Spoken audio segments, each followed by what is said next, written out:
What's up, family? Welcome back to the Stop Sinking Show, where we go from struggle to flow.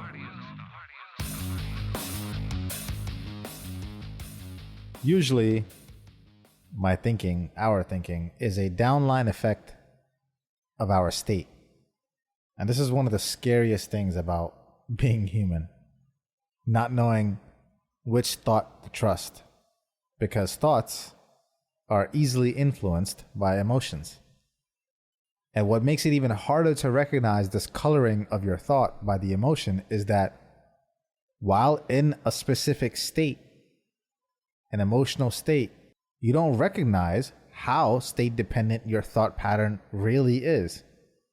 It isn't usually until some time passes, other emotions are experienced, that you then let go of the current ones and come back to the same topic with fresh perspective. And even that fresh perspective can just be another state, a lens that you are seeing through, maybe completely contrasting the other one that you were in or not. I say this is the scariest thing about being human because I really don't ever know if I can trust how I feel or what I'm thinking. The states try to overpower one another and try to be the arbiter of truth. Each one of those states, the decider of what is and what's to be from that state.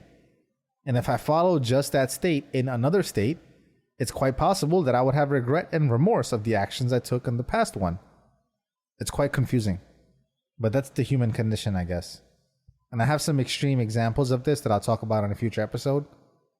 But my main objective today in trying to identify and articulate this idea about your perspective and how the perspective of the world that you have is state dependent is to tell you this, that the way you know you have a balance in your spirit about anything in the present, past, or anticipation about the future, the way you know that you are not caught up in just one state or another is to recognize that no matter what has happened, good, bad, or seemingly ugly, that in your spirit, you can draw from it and at least recognize just as much prayer as you do pain.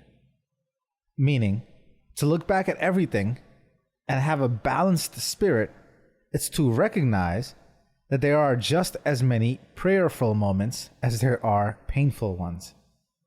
And anytime you think that you have been given a bad lot, or that much less fair is allotted to you as your mind compares to other things and other people, just know that your spirit is unbalanced if you only see that one side, and caught up in a state of your humanity, in the ego seeking offense, in the personhood attaching what is happening to all its history and projection of the future.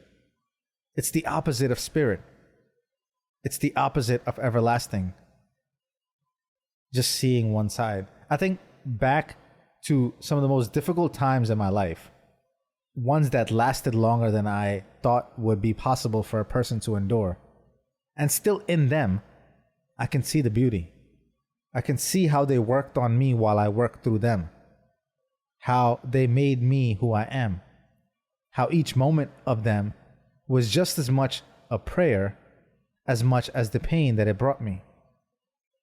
None of the agony was without its paired blessings. And I'm not the fake positivity guy. I don't feign bright side when I don't seem to find it apparent. And I won't indulge you in forcing you to find yourself the blessing. But I will tell you this, and I'll end it here, that it is there. And you will see it eventually, the blessing. When you accept this duality that exists within us, when you settle into the balance, when you can see clearly, you will see the prayer that numbs the pain and makes it worth it. I love you, family. Stay true always. I see you on the next show.